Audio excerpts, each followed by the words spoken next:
Hey folks, how's it going? Well, got another workout in. Today was just a 2 miler and kind of ramping it up slow.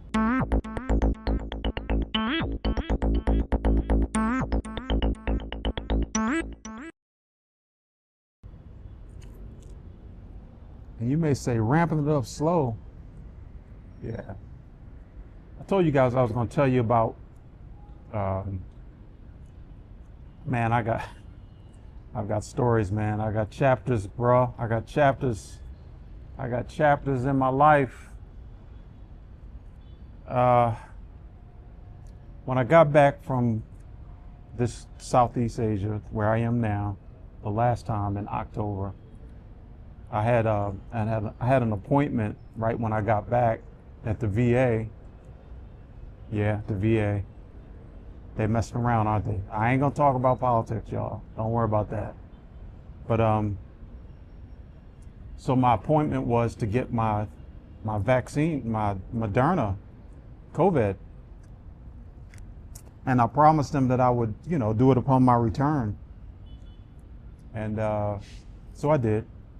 So it turned out that the nurse wanted to know if I wanted to get the hepatitis shot vaccination. It was like my third cycle.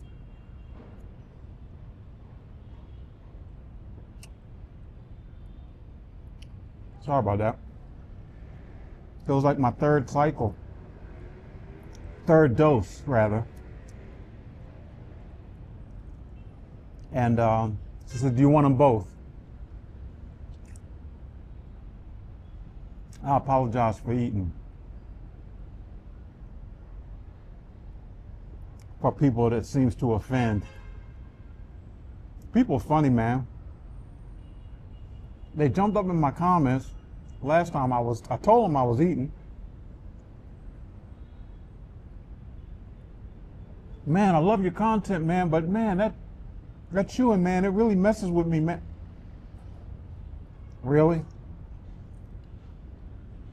How about this messing with you with the story I'm going to tell you?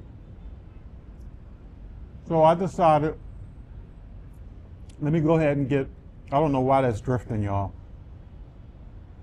It's broken. I need to get another one. I decided to go ahead and get them both. And she realized, she says, you okay? I said, yeah, I just got back. She knew I just got back. She said, your eyes are red. I said, yeah, I'm tired. I'm tired as a mom. She said, you sure? I said, yeah, may as well. Go ahead, I'm here. Well, she asked me. It was my decision. Because I had done it one in each arm before in the past. But the other one was the flu and Moderna.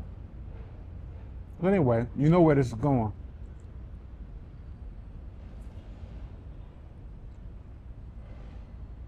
I get home, and of course I get sick. I mean, down. I was down about 3-4 days. Hard.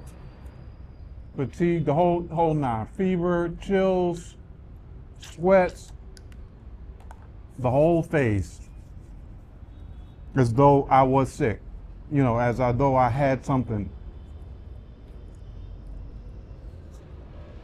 So turns out, right towards the end of that, I ended up getting vertigo. I've had vertigo in the past, and so I wasn't too alarmed by that. I knew how to manage it. In fact, I had vertigo so bad before in the past that I actually had to go to therapy just to get my balance right again. That was all, I tell you, I got stories. That was all at the same time that I actually lost, it's called sudden deafness syndrome, something like sudden, I can't remember the exact terminology, but I lost my hearing in my left ear, total deafness in my left ear, overnight. Went to bed, woke up, no hearing. Sudden deafness, sudden onset deafness. Unilateral, one ear. So at that time is when I had vertigo really bad, because you lose hearing and your balance is also, I had therapy for that. And I knew all the different things to do, swing your head, line it, swing it, walk a straight line, toe to toe, toe to heel. I went through all that. So I wasn't too alarmed, because it wasn't that bad enough that I couldn't walk straight. But I knew I was dizzy. I had vertigo. So I said, okay. And I just getting over the sickness. So I said, let me go to the doctor, which was right across the street where I live. And I was killing two birds with one stone. Because my doctor had retired right after I retired, right before I retired. He retired. And so he had a nurse practitioner that was there, that was in his place until they could get a new doctor. So I wanted to go at least introduce myself to him, let him get to know me. And so it was, I said, do this, take care of the vertigo, let him know I was just sick, all that. My stories are long, folks, so hang in there. So, excuse the siren in the background. So, I love city living, by the way. Let me tell you about all the different livings I love.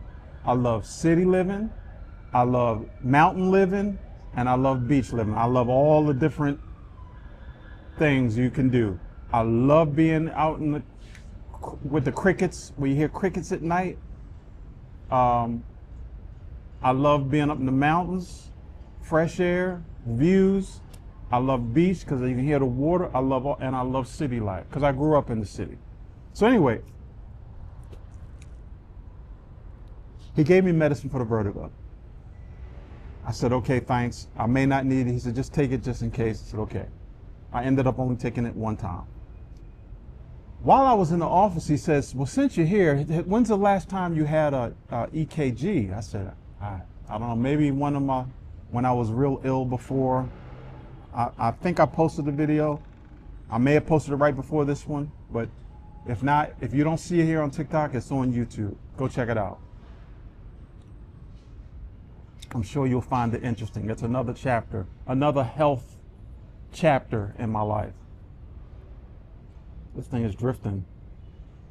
So I said, okay, we took the EKG.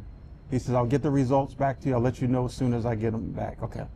Because he's a nurse practitioner. He's not a cardiologist. So he hit me up on my chart and said that it looked like there was something going on where I had an extra heartbeat.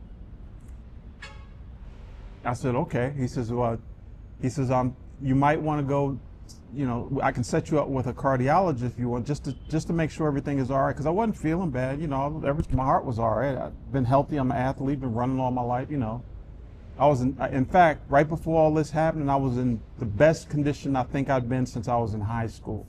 That's saying a lot, because I've been in good shape many different times, but I was rocking and rolling. So that's why I told you at the beginning of this, I'm just ramping back up. We'll get to that. But the appointment for this cardiologist was all the way in February. This is October. So obviously it must not have been too emergent for them. So he also said, you might want to talk to your neurologist. And like I said, if you don't know go check out the other videos so you can know the backstory behind why he said go see talk to my neurologist.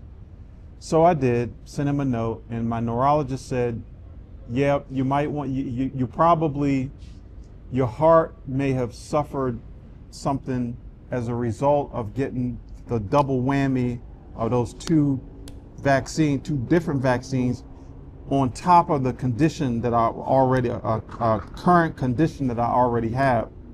He says, your body, your immune system is like, what the heckity heck are you doing? And it's called myocarditis. He didn't say that. No doctor ever said this through this whole process. But as time went on, once the EKG, he told me about the EKG, it started playing tricks on me. And I'm thinking something is really wrong with my heart, because my mom had a heart condition. My mom had a pacemaker slash defibrillator in her chest. And I went through that whole process with her, going through the surgery to get it, going to get battery changed, going back in surgery to get the battery changed out, having attacks and the thing go off, and I have to go to the, I was her caregiver for 30 something years. So anyway, so I know about the heart. And what I was feeling, once he told me that, then I started feeling, not right away, I went for a run. I went for one of my long runs. It was a 10K. And when I was finishing up, my heart was just beating harder than normal, and it wasn't settling down. It was like, not like I was having a heart attack, but just, and it took a long time for my heart rate to come back to normal. So that's what I think, me being over it, maybe anxiety, maybe it was panic attacks, I don't know. But that went on and continued on without stopping. And at night I'd be resting it with the. So anyway, my neurologist said, we're gonna hook you up with a cardiologist too. Then I told him I was gonna go to the VA. So I went to the VA, they did an EKG. They saw the same thing. They said, well, we'll set you up with a cardiologist. But the cardiologist won't see you unless we have an echocardiogram. So, all right, so I had to go. So when I told my neurologist that, the VA saying, until I get a cardio, because there was a long waiting list for that also. People obviously have heart problems out here, right? Heart disease. These appointments long out there. So talked to my neurologist, who's at Hopkins, said, I'm going to set you up with expert cardiologist here in Hopkins that specializes in the condition that I already have, okay? And then involving the heart. Great, thank you. This doctor has saved my life before, literally. So that appointment, he didn't set the appointment up, he just gave me the information. I set the appointment up, and it was out there a little bit too. So in the meantime, he said, you want to get an echo, we need to see an echocardiogram also, talking about my neurologist, so we can see the imaging of it, So I set an appointment at Hopkins for echocardiogram. That appointment was out there a little bit. So finally, this is about month and a half, almost 2 months have gone by. So that was October, it's December 17th, I remember the date now. December 17th is the first time I got any care for my heart doing what it was doing, okay? And there were a couple days I thought I was having a heart attack, but I'm thinking now maybe those were panic attacks. I don't know. No one ever said, but they said if it gets so bad, you need to go to the emergency room, and will you do that for sure? And I said yes, and there were times I was this close, right? But I know that when you go in the hospital, as my mother taught me years ago, and also what happened to her, and also what happened to her girlfriend, you go into the hospital and you don't come out. So I'm going off of my own experience in my own life of people that went in, told me that don't go in, and then when they went in, they both didn't come out. And those are my health gurus, my mom and her girlfriend. Most of the things I know about health are from those two people. All right. So went to get the echocardiogram, and at the same time, went to get the echocardiogram. And then I had an appointment to see, okay, that's what happened. So the cardiologist, another cardiologist at Hopkins, an appointment opened up. Somebody had dropped out. So they called me and said, do you want to come in? I said, yes. And so this doctor took me basically, last minute kind of thing. He was really cool. Younger cardiologist, Hopkins. His name is Dr. Patel. And but let me tell you guys, this is a side note. Morning. All of my doctors are not from the United States. So the doctor that was going to check me out for the echo, she was from India. Her name was I can't remember her last name. I never saw her. We'll get to all that in a second. But Patel, my neurologist, Dr. Pardo, he's from Colombia. So anyway, I'm saying that, you know, I'm sliding into the politics. I'm not going to talk about politics, y'all, okay? So, you know, talking about these, you know, I'm not going there. So he saw the echocardiogram. He said, "Oh man, everything's normal. It looks right. It looks good." He says, "You're an athlete." He says, "Oh, and we also got an EKG in his office." So there's 3 EKGs that saw that extra heartbeat. And he was the first because he was the first doctor that I actually saw. And he said, for athletes like yourself, that is not uncommon to see extra heartbeats. Now, people that, you know, he looked like he was an athlete because he had on track shoes. So he says, because of your conditioning, don't sweat that. That's normal. But everything else looks fine. He says, I don't see any condition that your neurologist is concerned about. I don't see that at all. He says, but we're going to do what they say, and we're going to get an MRI. So that was the other cardiologist saying, since the echo looked fine, let's go ahead and get an MRI of the heart, just to make sure that everything was all right and that there was no involvement of the condition that I have. Underlying condition. So that came around and we got that. It looked good. Everything was fine. And it was like, man, blessed again, once again. But and the guy, the track doctor, Dr. Patel, he says, now that everything's looking fine, all your blood work is good, you can start ramping back up. Okay, so in the meantime, for all those months, I was not working out. They didn't, the Dr. Patel was the only one that said that I could walk. I could do walking and lifting weights after he saw the echo. But he says, we're not going to let you start running again and swimming again to the MR. Now keep in mind, during that process, they had me wear a heart monitor for 2 weeks. I couldn't take showers. I had to take bird baths. So they did all the right stuff. Blood work looked good. 3 EKGs, echocardiogram, MRI of the heart, wore the patch for 2 weeks straight. Vertigo was gone. Still was feeling something, but it was getting better. As time was going on, it was getting better and better, and every day it would be better and better and better. Here we are today. And during that time, I picked up 20 pounds. How mad was I? All that work I had put in, 6 months, to get my body in full maximum condition.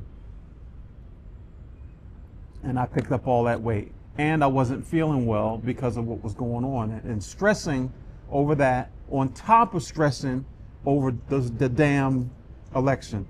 So during those elections, during that whole silly season, I was going through that. So when you guys see all those videos, I was going through this. Some of the videos, I even see it where I was wearing the monitor. You didn't know, but I was wearing that monitor under this shirt, this famous blue shirt. It was under there and I could see it. So here I am. So that was why I was telling you guys, I'm soon going to be up out of here. And I kept saying it knowing that those results were going to be coming in and I would have the green light to get the hell out of the country and get up out of here. And that's what we were waiting for. That's what I was waiting for. So here I am.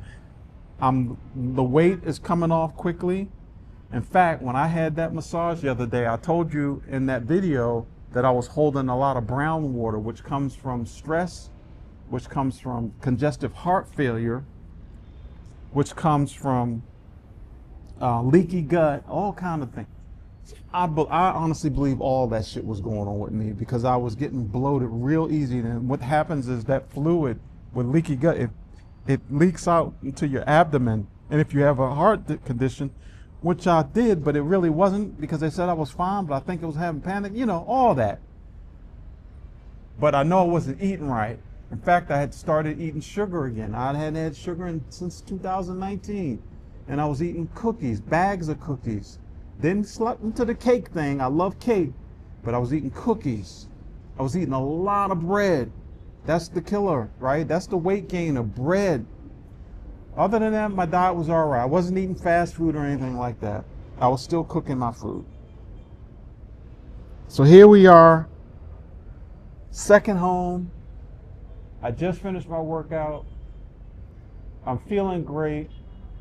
Every once in a while, I'll still, because I'm conscious of it now. So like last night, I took a herbal tea, but I think I messed up because I took herbal tea and I took another type of herb, and I shouldn't have did those together.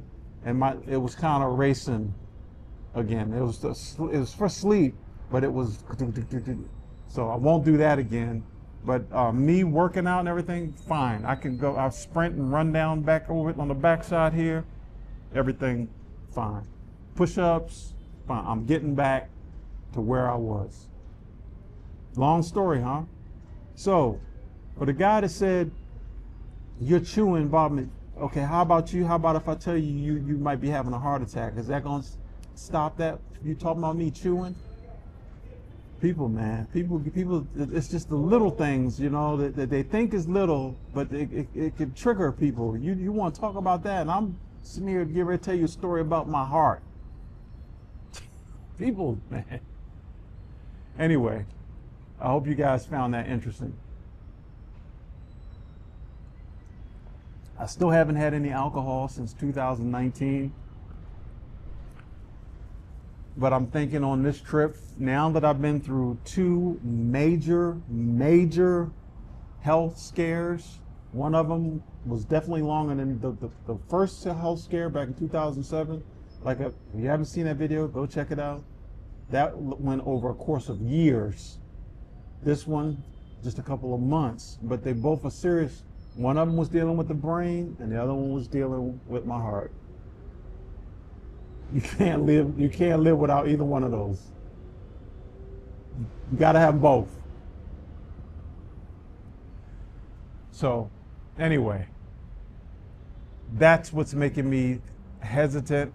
Even though I've had alcohol in 2019, after all, I had, recovered from the first crisis I went through.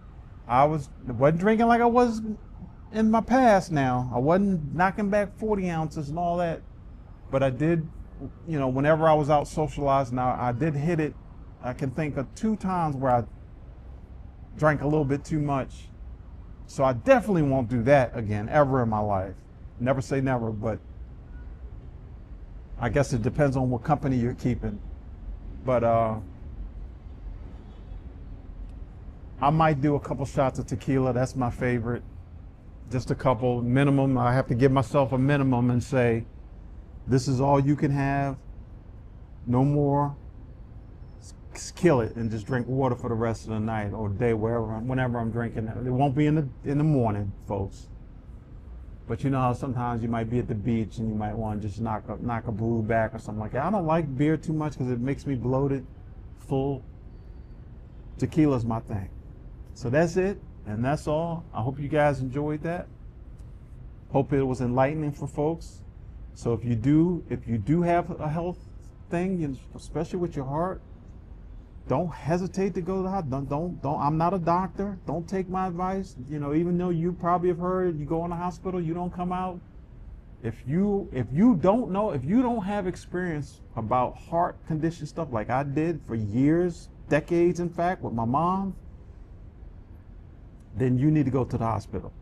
You need to go to the hospital. Because there were times that she thought that something was going on and it was really just panic attacks.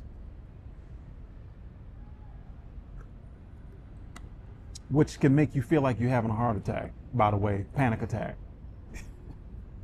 All right, let's kill it there. I'll see you guys in another video. And you know what? Take care of yourselves.